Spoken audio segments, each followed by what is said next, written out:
बिस्मिल्लाहिर्रहमानिर्रहीम dear students, अस्सलाम वालेकुम। नवीद साबरी हियर। स्टूडेंट्स, आज प्रपोजिशन का टॉपिक हम डिस्कस करेंगे और ये प्रपोजिशन के टॉपिक का एक इनिशियल पार्ट होगा। इसके बाद कुछ कंफ्यूजिंग एलिमेंट्स जो हैं वो बाद वाले लेक्चर में होंगे इंशाल्लाह, और बाद वाले लेक्चर एक से ज्यादा भी हो सकते हैं जिसमें कंफ्यूजन डिस्कस की जाएंगी।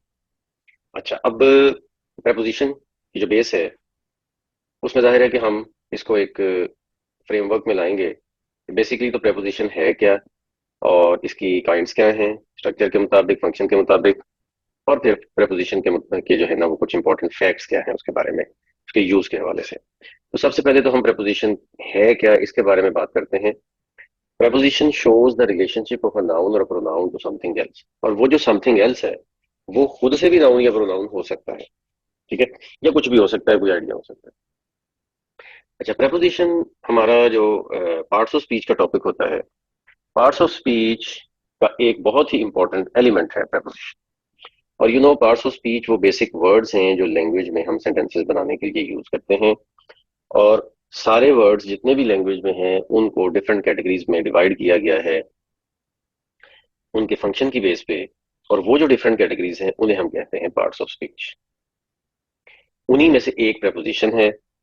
और प्रपोजिशन अपने यूज के एतबार से काफी ट्रिकी है, बल्कि ट्रिकी से ज्यादा कहना चाहिए काफी स्लिपरी है। स्लिपरी इसलिए क्योंकि समटाइम्स ऐसा होता है कि ये अपनी डेफिनेशन से भी बाहर निकल जाती है। राइट, इसका यूज कुछ ऐसा है, आगे चल के हम मजीद देखेंगे इसको। लेकिन फिलहाल इस लेक्चर में हम एक ऐसी बेस बनाएंगे कि जिसमें हम कम से कम उन 70-80% एलिमेंट्स जिनके जिनके ऊपर कंसेंसस है और जिनको सीखना बहुत जरूरी है, और जिनको सीखे बगैर हम आगे प्रपोजिशन में चीजों को डिस्कस नहीं कर सकते, सोच नहीं सकते, समझ नहीं सकते, उनको हम इस लेक्चर में लेके देखेंगे, जो कि बेसिक लेक्चर है। यानी कि आगे आने वाले प्रपोजिशन के जितने भी लेक्चर्स हैं उनमें हमें बातें समझ तभी आएंगी जब इस प्रपोजिशन के लेक्चर को हम समझ चुके होंगे। तो इसका मतलब ये हुआ कि ये रिलेशनशिप शो करता है किसी भी नाउन या प्रोनाउन का किसी और चीज से।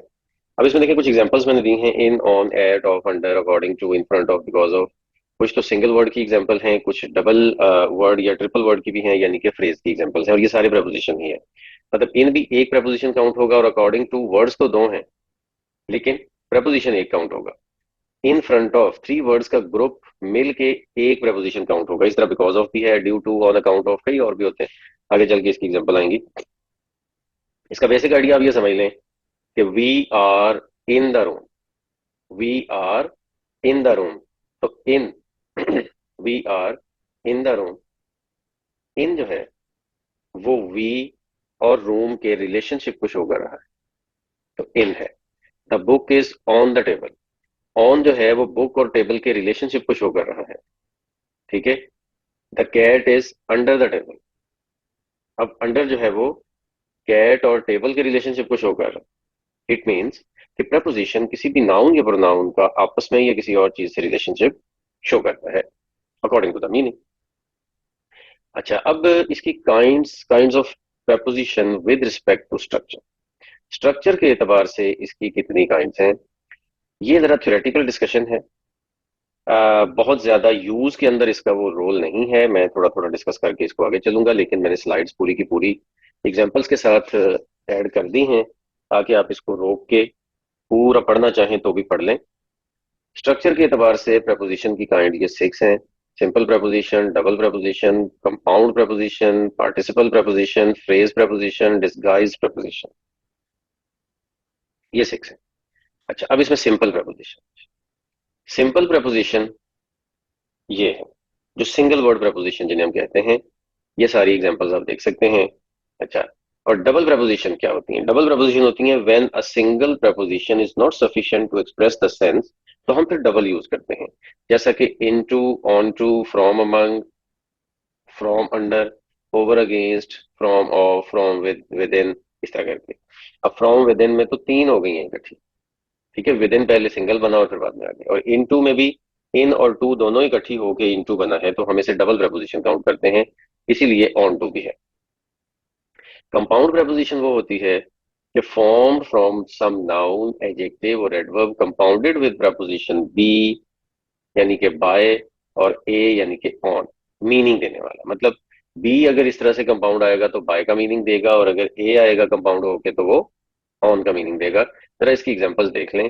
अक्रॉस है तो क्रॉस के साथ ए लगा, अमिडस्ट है तो ऑन मिडल, ठीक है, ए लगा और मिड्स, मिड का पार्ट उसके साथ ऐड हो गया। इसी तरह से बीनीथ है, इस तरह से ये सारा जो है वो आप समझ लें कि ये सारी प्रपोजिशन कंपाउंड प्रपोजिशन है। लेकिन अब ये काउंट सिंगल प्रपोजिशन ही होंगी, विद इन है या बिसाइड है या बिटवीन है, ये काउंट सिंगल प्रपोजिशन ही होंगी, लेकिन कंपाउंड प्रपोजिशन इसलिए हैं क्योंकि ये इस कॉम्बिनेशन के थ्रू बनी है। ऐसे ही पार्टिसिपल प्रपोजिशन, पार्टिसिपल प्रपोजिशन वो होती है जो प्रेजेंट पार्टिसिपल या पास्ट पार्टिसिपल किसी भी तरह से बने, आईएनजी फॉर्म में हो या ईडी फॉर्म में हो। ये आपके सामने है।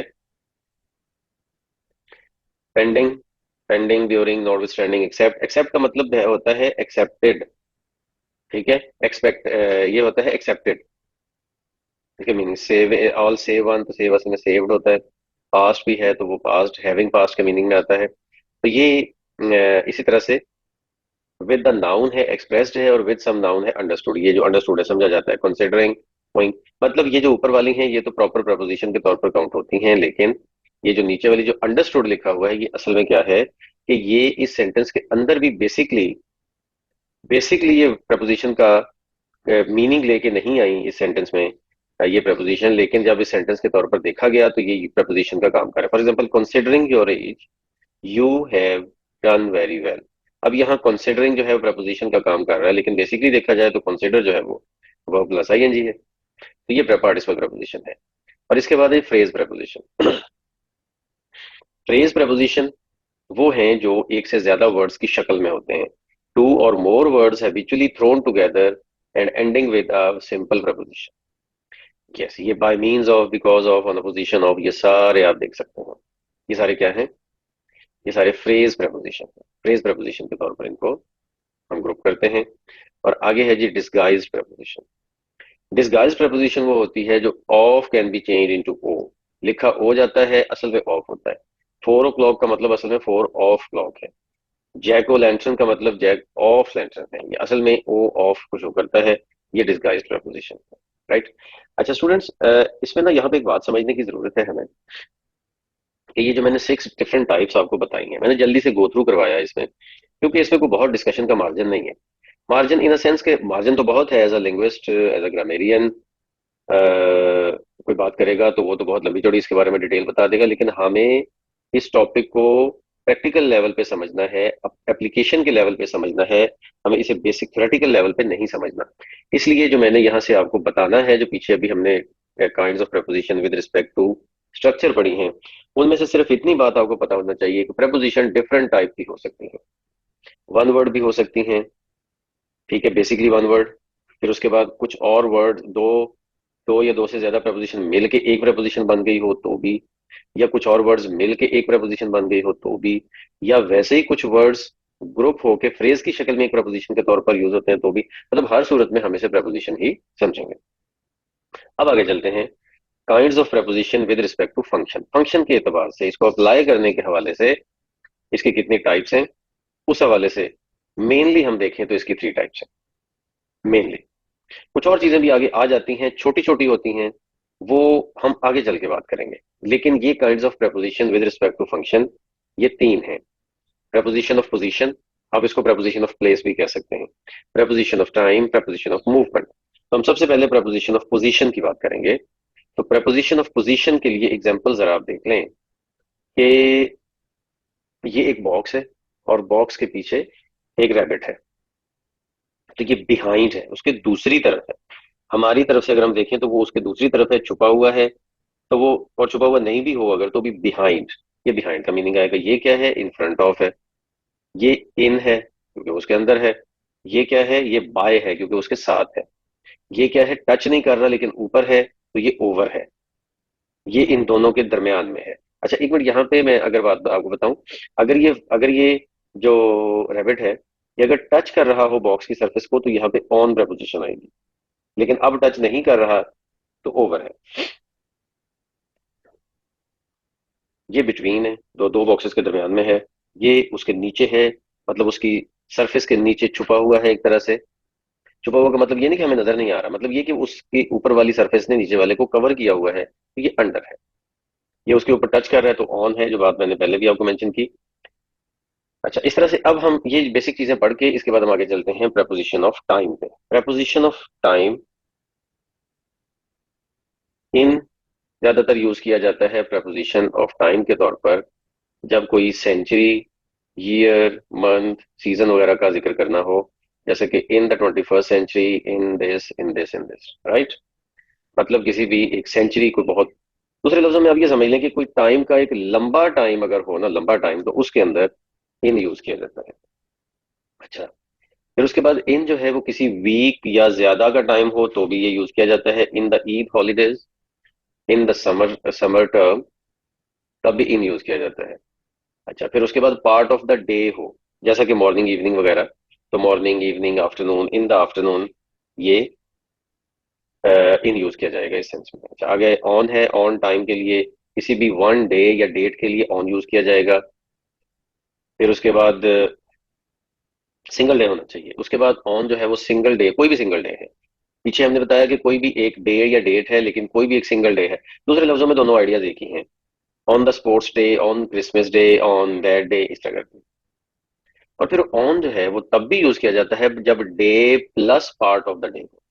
ठीक है ना, ये अब हम अभी बात पहले कर चुके हैं कि पार्ट ऑफ द डे के लिए इन आता है, लेकिन अगर उससे पहले डे का नाम भी लग जाए तो फिर इन नहीं आएगा, फिर ऑन आएगा। जरा देखिए, on Friday morning, in Friday morning नहीं है, on Friday morning, on Tuesday evening.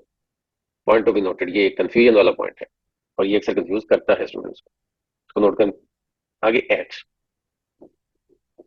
Eight आता है जी। सबसे पहली बात तो ये है कि किसी क्लॉक टाइम या मील टाइम के साथ, एट 3 o'clock या at lunch, at that time, कोई भी एक टाइम हो, बट क्लॉक टाइम या मील टाइम, खाने का टाइम। एट डिनर भी हो सकता है। अच्छा, फिर उसके बाद अगर 2 या 3 दिन इस टाइप का कोई एक इकट्ठा इवेंट टाइप की कोई चीज हो, तो उसके साथ एट आता है। At Eid, at Christmas, at the weekend, इस तरह से। अब यहाँ पे मैं आपको थोड़ा सा कंपैरिजन करके देता हूँ।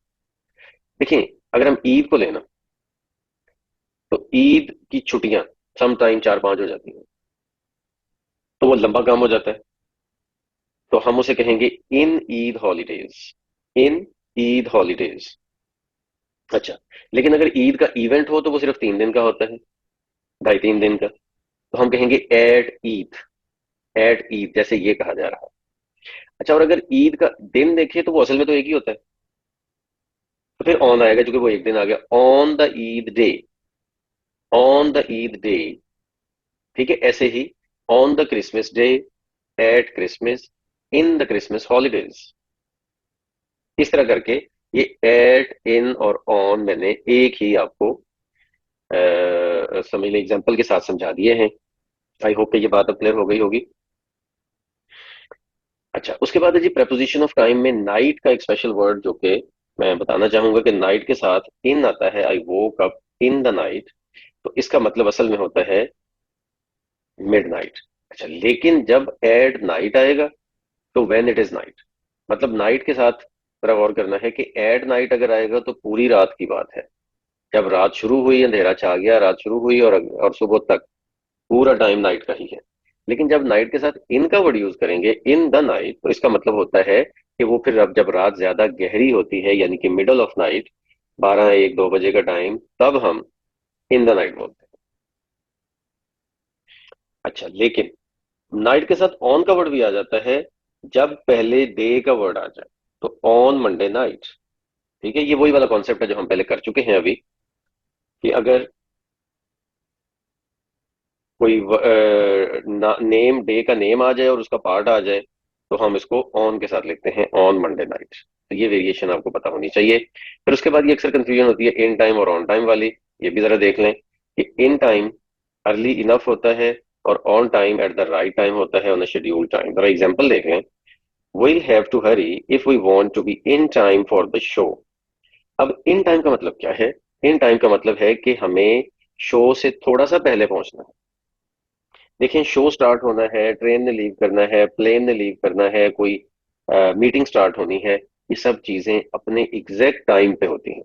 तो जो चीज एग्जैक्ट टाइम पे हो रही हो, जैसा कि ये नीचे लिखा है, the plane took off on time, तो ऑन टाइम पे उड़ा प्लेन। तो ऑन टाइम का मतलब है एग्जैक्ट टाइम पे, उसी टाइम पे जो डिसाइडेड है वो ऑन टाइम है। तो जब भी कोई ऑफिशियल हैपनिंग्स होती हैं तो वो ऑन टाइम होती हैं हमेशा। अच्छा, लेकिन हमें कहीं पे पहुंचना होता है तो हमें इन टाइम पहुंचना होता है। इन टाइम का मतलब होता है उस टाइम से थोड़ा सा पहले। फॉर एग्जाम्पल हमारा कॉलेज जो है वो 8 बजे सुबह ओपन होता है, तो हमें इन टाइम पहुंचना है। एग्जैक्ट 8 बजे नहीं पहुंचना वहां पे, हमें वहां पे 2 मिनट, 4 मिनट, 10 मिनट, 15 मिनट पहले पहुंचना है। वो पहले क्यों पहुंचना है? ताकि हम आगे फर्दर चीजों के लिए रेडी हो जाएं। तो इसका मतलब है कि जब हमें कहीं पहुंचना होता है तो हमें इन टाइम पहुंचना होता है, यानी कि टाइम से थोड़ा सा पहले। और जब कोई ऑफिशियल हैपनिंग होनी होती है तो वो ऑन टाइम होती है, वो टाइम से पहले नहीं होती कभी भी, वो एग्जैक्ट अपने टाइम पे होती है। उसके लिए ऑन टाइम का वर्ड यूज किया जाता है। ये भी एक कंफ्यूजन कॉमन होती है बच्चों में, तो इसको आई होप कि आप समझ लेंगे। अच्छा, इसके बाद आगे थर्ड काइंड में अगर आप जाते हैं तो प्रेपोजिशन ऑफ मूवमेंट है। मूवमेंट में काफी कंफ्यूजन आती हैं बच्चों को। तो जो बेसिक लेवल की चीजें हैं वो मैंने अभी इस लेक्चर में एक्सप्लेन करने की कोशिश की है, आई होप कि आपको समझ आएंगी। देखिए, द बॉल इज गोइंग। अब ये बॉल एक जगह से जा रही है और टेबल है, और ये ब्रिज है, सॉरी, ब्रिज के ऊपर से जा रही है। तो हम क्या कहेंगे? The ball is going across the bridge. Bridge ये है जो दो पिलर्स के दरमियान में है। एक साइड से बॉल आ रही है और उसको क्रॉस करते हुए दूसरी तरफ जा रही है, और उसके ऑपोजिट साइड में पानी बह रहा है, नीचे से पिलर्स के दरमियान में। ठीक है, तो हम इसको कहेंगे across. The ball is going across the bridge. ऐसे ही बॉल किसी बॉक्स के अराउंड घूम के आ रही है तो हम इसे कहेंगे the ball is going around the box. ठीक हो गया। अब ये बॉल जो है वो बॉक्स से दूर जा रही है, तो the ball is going away from the box. ऐसे ही यहाँ बॉल स्टेप्स के थ्रू नीचे आ रही है, स्टेयर्स के through, the ball is going down the stairs. The ball is going down the stairs होगा। ऐसे ही the ball is going up the stairs है, यानी कि वो स्टेयर से ऊपर जा रही है, स्टेयर से। ठीक हो गया, ऊपर की तरफ जाना अप होता है। ऐसे ही अब ये बॉल जो है वो बॉक्स के अंदर की तरफ जा रही है, the ball is going into the box. Into का वर्ड आएगा। The ball is getting off the box. अब बॉक्स के ऊपर है बॉल, ये बॉक्स से अलग हो रही है, बॉक्स से दूसरी तरफ जा रही है, तो ball is getting off the box. Of. ये बॉल जो है वो बॉक्स के ऊपर नहीं है, साइड पे है, लेकिन वो मूव करके बॉक्स के ऊपर आएगी, तो इसलिए हम कहेंगे the ball is getting on to the box. के ऊपर, ऑन टू। ऐसे ही the ball is coming out of the box, यानी कि पहले बॉक्स के अंदर है, अब उसे बाहर आ रही है, तो आउट ऑफ द बॉक्स आएगा। ऐसे ही ये क्या है? एक तरफ से मूव करके उसके ऊपर से होकर दूसरी तरफ जा रही है, तो हम कहेंगे the ball is going over the box. यहाँ पे the ball is going pass the box, ये क्या है? पास्ट। आपको पता है पास्ट टेंस भी होता है। हम पास्ट को एडजेक्टिव के तौर पर भी यूज करते हैं, नाउन के तौर पर भी यूज करते हैं, लेकिन यहाँ पे पास्ट का वर्ड जो है वो प्रपोजिशन के तौर पर आ रहा है। बात क्या है कि बॉक्स है, बॉक्स एक जगह पे पड़ा हुआ है, बॉल बॉक्स के पास से होती हुई इसको क्रॉस करके आगे चली गई। टच नहीं किया बॉल ने बॉक्स को, बस उसके पास से होती हुई आगे गुजर गई, तो हम कहेंगे the ball is going pass the box. The ball is going pass the box. ये उसको क्रॉस करते हुए आगे चली गई, उसके पास से होते हुए आगे चली गई। तो अगर मैं किसी के घर से, मतलब मैं जा रहा था और मैं किसी के घर से गुजर के आगे चला गया, किसी के दरवाजे के सामने से गुजर के आगे चला गया, तो मैं कहूंगा कि I I went past your house. जब मैं उस बंदे को बाद में बताऊंगा तो मैं कहूंगा आई went past your house yesterday. ठीक है।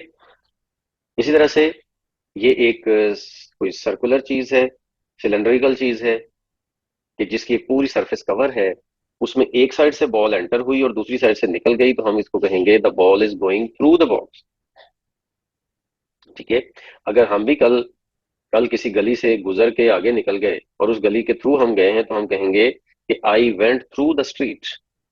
ठीक है। इसी तरह से अगर हम कहेंगे ये बॉल बाहर से दूसरी तरफ से बॉक्स की तरफ आ रही है, तो हम कहेंगे टूवर्ड्स, उसकी डायरेक्शन उसकी तरफ है। The ball is going towards the box, उसकी तरफ आ रही है। अच्छा, अब यहाँ पे आगे भी चीज आएगी, लेकिन मैं आपको एक्सप्लेन कर दूं कि यहाँ पे टू द बॉक्स भी आ सकता है, टूवर्ड्स द बॉक्स भी आ सकता है, टू द बॉक्स भी आ सकता है। लेकिन फर्क है, फर्क ये है कि टू और टूवर्ड्स दोनों किसी हद तक सिमिलर तो जरूर हैं, लेकिन टू उस वक्त आता है कि जब उसकी उसका जो है ना डेस्टिनेशन ही वो हो तो टू आता है। The ball is going to the box का मतलब ये है कि बॉल की डेस्टिनेशन ही टू है, अब अपना बॉक्स है, उसने वहीं पे रुक जाना है। लेकिन टूवर्ड्स उस वक्त आएगा कि जब बॉल की डायरेक्शन तो बॉक्स की तरफ है, लेकिन हो सकता है वो उससे आगे भी निकल जाए। अभी तक उसकी तरफ डायरेक्शन, मतलब आप इसको इस तरह एग्जांपल से समझ लें कि मैं अपने घर से चला और मैं स्कूल की तरफ जा रहा हूँ। मैं स्कूल की तरफ जा रहा हूँ। ठीक है। अब दो बातें हैं। अगर तो सिर्फ मेरी डायरेक्शन ही बतानी है तो फिर आप कहेंगे कि I am going toward school, या he is going toward school. Toward school है। अब he is going toward school का मतलब ये है कि दोनों पॉसिबिलिटीज हैं कि वो उस स्कूल में रुक भी सकता है, हो सकता है वो स्कूल तक जाए और रुक जाए, हो सकता है वो स्कूल से आगे निकल जाए। अभी लेकिन फिलहाल वो टूवर्ड स्कूल है। अगर वो स्कूल से गुजर के आगे निकल जाएगा तो हम कहेंगे he went pass the school. ठीक है। या he is going pass the school. ठीक है।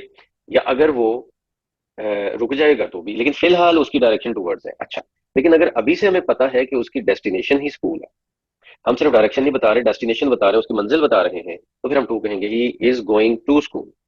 हमें पता है उसे स्कूल ही जाना है, स्कूल पे रुक जाना है जाके, उसकी मंजिल ही स्कूल है, तो हम कहेंगे he is going to school. तो यहाँ पे टू और टू वर्ड्स के मीनिंग में को डिफरेंशिएट करना जरूरी है। आगे जी, बॉल जो है वो बॉक्स के नीचे से होकर आगे गुजर गई, तो हम इसको क्या कहेंगे? The ball is going under the box. यहाँ पे नोट करना जरूरी है कि अंडर का वर्ड हमने preposition ऑफ प्लेस में भी पढ़ा था, पोजीशन में, यानी कि ये कोई चीज रुकी हुई भी हो सकती है नीचे तो भी अंडर आएगा।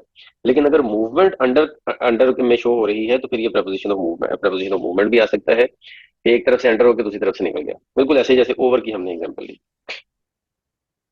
ये है जी।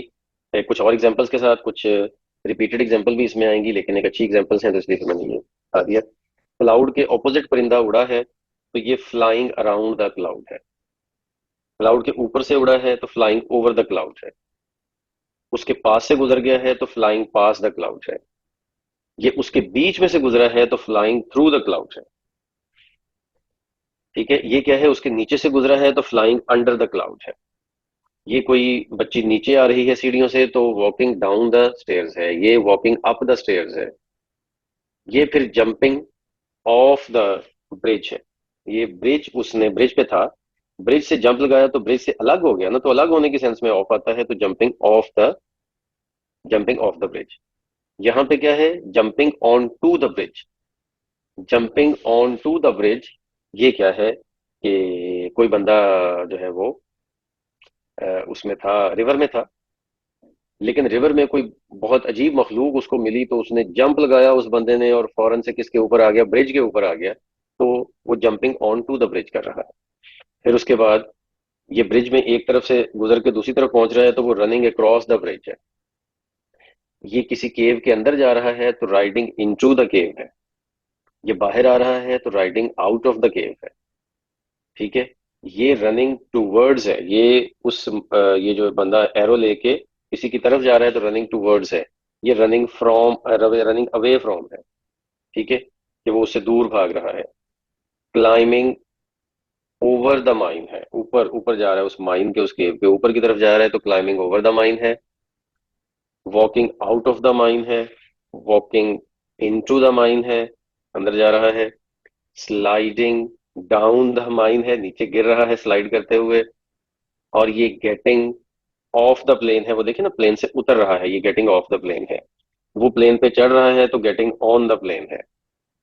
ये ऊपर की तरफ जा रहा है तो राइडिंग अप द हिल है। ये हिल के पास से गुजर रहा है तो राइडिंग पास द हिल है। ये उसकी तरफ जा रहा है हिल की तरफ, तो राइडिंग टूवर्ड्स द हिल है। फिर उसके बाद ये रनिंग अक्रॉस द ब्रिज है, कि ब्रिज के एक तरफ से वो आया दूसरी तरफ भाग गया। रनिंग थ्रू द फॉरेस्ट है, कि वो फॉरेस्ट के अंदर से गुजर के दूसरी तरफ निकल गया। स्विमिंग अराउंड द शार्क है, फिर शार्क के उसने अराउंड स्विम किया। स्विमिंग अंडर द शार्क है। Swimming away from the shark है। स्विमिंग ओवर द शार्क है। Swimming pass the shark. तो ये सब चीजें स्टूडेंट्स मैंने कुछ प्रपोजिशन के मूवमेंट के हवाले से आपके सामने रखी। इसमें कुछ रेपिटेशन भी आई, लेकिन वो रेपिटेशन मैंने जानबूझ के की क्योंकि उसमें वर्ब्स डिफरेंट थे, और वर्ब्स डिफरेंट होने की वजह से कुछ उसमें थोड़ा सा प्रैक्टिकली डिफरेंस था, तो इसलिए मैंने एग्जांपल्स आपको ये सारी दी। अच्छा, अब ये लास्ट पार्ट है हमारे इस लेक्चर का, some facts about preposition. Preposition के बारे में कुछ फैक्ट्स, ग्रामेटिकल फैक्ट्स हैं, इन बातों को याद रखना है आपने। ये ग्रामेटिकल फैक्ट्स हैं। यस, ये आपको अच्छी तरह याद रखनी चाहिए ये चीजें, लेकिन अगर इसमें कोई कंफ्यूजन आए तो आप मेरे से पूछ भी सकते हैं बाद में। सबसे पहली बात है, propositions can be followed by noun, pronoun और जेरेंड्स। दूसरे लफ्जों में हम ये कह सकते हैं कि prepositions are followed by noun और नाउन इक्विवेलेंट। नाउन इक्विवेलेंट जो होते हैं उसका मतलब है कि कोई भी ऐसी चीज जो नाउन की जगह पे यूज हो सकती है, प्रोनाउन भी नाउन की जगह पे यूज होता है, जेरेंड भी नाउन की जगह पे यूज होता है, कोई भी नाउन फ्रेज है, नाउन क्लॉज है, कुछ भी जो नाउन का काम कर सकती है वो नाउन इक्विवेलेंट है। एग्जाम्पल देखिए, I am looking forward to lunch, noun है टू के बाद। I am looking forward to him, to के बाद प्रोनाउन है। I am looking forward to having lunch, अब हैविंग प्रोनाउन जेरेंड है। तो इस तरह से करके एक पहली बात जो आपने याद रखनी है कि preposition के बाद कोई ना कोई नाउन या प्रोनाउन या जेरंड वगैरह लाजमी आता है, जो मिल के क्या बनाते हैं, prepositional फ्रेज। तो टू लंच को हम कहेंगे prepositional फ्रेज, टू हिम को हम कहेंगे prepositional phrase, to having lunch को हम कहेंगे prepositional फ्रेज। तो prepositional फ्रेज के अंदर ही preposition हो सकती है, याद रखें। बगैर बगैर prepositional फ्रेज के preposition नहीं हो सकती। दूसरे लफ्जों में कि preposition के बाद कोई ना कोई ऐसा नाउन या नाउन वाला ऐसा ग्रुप जरूर आएगा जो कि नाउन या नाउन वाला ऐसा ग्रुप जरूर आएगा जो कि नाउन के ऊपर डिपेंड कर रहा होगा। ठीक हो गया, और नाउन के साथ मिल के मीनिंग बना रहा होगा। अच्छा, उसके बाद दूसरी बात कि after preposition pronoun should be in objective form, not subjective. अगर प्रोनाउन आता है तो वो ऑब्जेक्टिव फॉर्म में होगा, जैसा कि from me, to him, to doctor Shah and me. हाँ, ये बात सिर्फ प्रोनाउन ही के बारे में है, क्योंकि नाउन की तो अपना सब्जेक्टिव और ऑब्जेक्टिव फॉर्म एक ही होती है ना। जैसे ये डॉक्टर शाह लिखा हुआ है, तो डॉक्टर शाह यहाँ पे ऑब्जेक्टिव पोजीशन में आ रहा है, लेकिन इसकी शक्ल चेंज नहीं हुई। अगर आप डॉक्टर शाह को सब्जेक्ट बना देंगे तो भी डॉक्टर शाह ही रहेगा, लेकिन मी को अगर सब्जेक्ट बनाएंगे तो वो ही बन जाएगा, ही को सब्जेक्ट बनाएंगे तो हिम बन जाएगा। तो इसलिए ये याद रखना है कि प्रोनाउन अगर प्रपोजिशनल फ्रेज के अंदर आएगा तो वो ऑब्जेक्टिव फॉर्म में आएगा। ऐसे ही prepositions are usually used immediately before their objects, usually before their objects होती हैं, लेकिन दरमियान में कोई और ग्रामेटिकल रिक्वायरमेंट्स भी हो सकती हैं। अब जैसा कि द आर्गुमेंटेटिव ऐसे will be assigned after the recess. देखिए, आफ्टर प्रपोजिशन है, आफ्टर द रिसेस पूरी प्रपोजिशनल फ्रेज है, लेकिन इसमें रिसेस जो है ये है नाउन। ठीक है, रिसेस है नाउन। ठीक है, लेकिन नाउन से पहले द एक ग्रामेटिकल रिक्वायरमेंट के तौर पर आया है। ठीक है, तो गौर करने वाली बात यह है कि आफ्टर जो प्रेपोजिशन है वो ग्रामेटिकली देखा जाए तो वो ग्रामेटिकली रिसेस के साथ है, द के साथ नहीं है, रिसेस के साथ है। द तो सिर्फ और सिर्फ नाउन के साथ आना था, तो इसलिए तरतीब के एतबार से आफ्टर के बाद द और द के बाद रिसेस है, लेकिन ग्रामेटिकली आफ्टर का वर्ड जो है वो रिसेस के साथ ही है। अगर आप रिसेस से पहले कोई और भी डिटर्मिनर्स इसके ऐड कर दें तो भी आफ्टर रिसेस के साथ ही रहेगा। ठीक है, आफ्टर द लॉन्ग रिसेस कर दें, द और रिसेस के दरमियान में लॉन्ग का वर्ड लगा दें, तो भी आफ्टर ग्रामेटिकली रिसेस के साथ ही समझा जाएगा, द के साथ नहीं समझा जाएगा या लॉन्ग के साथ नहीं समझा जाएगा। इस चीज को गौर करना है। preposition plus objects come at the beginning of sentence for emphasis. ठीक है, समटाइम ऐसा भी हो जाता है कि prepositional फ्रेज स्टार्ट में आ जाती है किसी भी सेंटेंस के, ताकि वो एम्फेसाइज कर सके उस मीनिंग के ऊपर। आफ्टर द रिसेस वाला जो टाइम है इसके ऊपर एम्फेसाइज किया जा रहा है, फोकस किया जा रहा है। दूसरी बात है जी, the object can be separated from the preposition. ये क्वेश्चन टाइप की जो चीजें होती हैं कहाँ कहाँ पे, अब देखिए ना, मैंने आपको याद, रुक के आप एक बात सुने मेरी। मैंने अभी अभी जितनी बातें की हैं प्रपोजिशन के फैक्ट्स के हवाले से, उसमें एक बात बड़ी प्रोमिनेंट है कि प्रपोजिशन अकेली नहीं आती। प्रपोजिशन के बाद कोई ना कोई ऐसा नाउन या प्रोनाउन जरूर होता है जो प्रपोजिशन के साथ मिल के एक इकट्ठा मीनिंग बना रहा होता है, जो कि प्रपोजिशनल फ्रेज कहलाता है। अच्छा, अब यहाँ पे बात उसके थोड़ी सी डिफरेंट है, लेकिन डिफरेंट नहीं है, ये असल में नेक्स्ट स्टेप है कि प्रेपोजिशन का जो ऑब्जेक्ट है, याद रखें एक बात और भी, कि प्रेपोजिशनल फ्रेज के अंदर जो भी नाउन या प्रोनाउन होता है वो प्रेपोजिशन का, उस प्रेपोजिशन का ऑब्जेक्ट होता है। तो नॉर्मली प्रेपोजिशन का ऑब्जेक्ट उसके साथ ही आता है, जैसे मैंने आपको बताया प्रेपोजिशनल फ्रेज के अंदर। लेकिन अगर प्रेपोजिशनल फ्रेज का ऑब्जेक्ट उससे सेपरेट किया जाता है तो कहां कहां किया जाता है लैंग्वेज में, वो ये वाली जगह आप याद रख लें। नंबर वन, डायरेक्ट क्वेश्चन, यानी कि what do you attribute your success to. असल में टू के बाद जो भी मीनिंग है वो असल व्हाट वाला है। तो व्हाट वाली बात को सेपरेट किया गया है और स्टार्ट में लाया गया है ताकि इसको क्वेश्चन बनाया जा सके। अदरवाइज आप जरा गौर करें, मीनिंग इसका असल में टू के बाद ही समझा जा रहा है, टू के साथ ही। दूसरी बात, इनडायरेक्ट क्वेश्चन। जब इस तरह से ये इनडायरेक्ट क्वेश्चन आ जाए, बात वही है, इनडायरेक्ट क्वेश्चन हु हुम वगैरह आ रहे हैं वो कहीं मिडल में आ रहे हैं, ठीक है, रिलेटिव अपना उसके प्रोनाउन के तौर पर।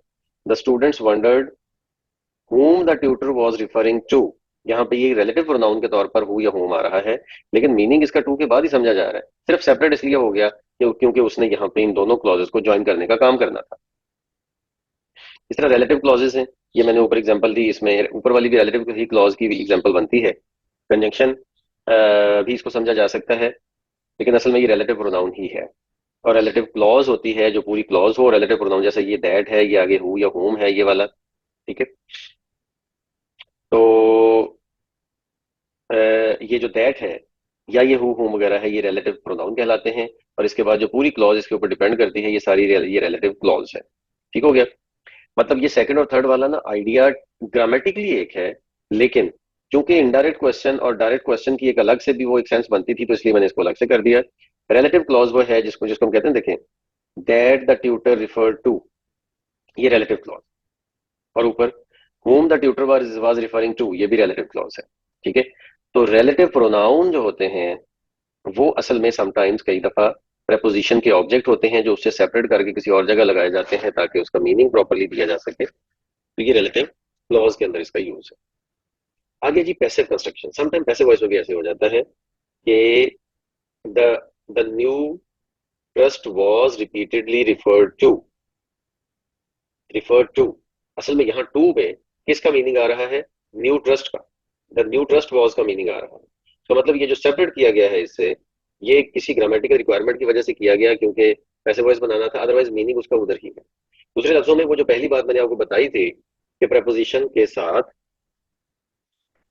साथ नाउन या प्रोनाउन जरूर आते हैं जो प्रपोजिशन फ्रेज बनाते हैं और इकट्ठा मीनिंग देते हैं, और वो ऑब्जेक्टिव उसके ऑब्जेक्ट कहलाते हैं प्रपोजिशन के। वो अपनी जगह पे कायम है। बात सिर्फ ये है कि ग्रामेटिकल रिक्वायरमेंट की वजह से इन चार जगहों पे इसको सेपरेट किया जाता है।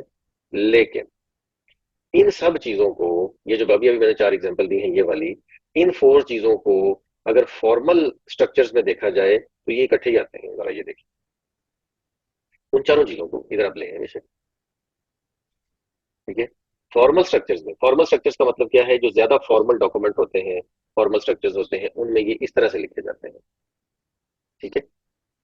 आपने कई दफा देखा होगा, to whom it may concern, ठीक है, टू होम, या और इस तरह से दूसरे लफ्जों में कि वो जो पहले स्ट्रक्चर्स हमने इससे पहले पढ़े हैं जिसमें हमने टू और वर्ड को सेपरेट किया था, नॉर्मली टू और वर्ड उस तरह से सेपरेट होते होके आते हैं, लेकिन जो ज्यादा फॉर्मल और ऑफिस लेवल के डॉक्यूमेंट्स होते हैं उनमें ये इस तरह से यूज किया जाता है।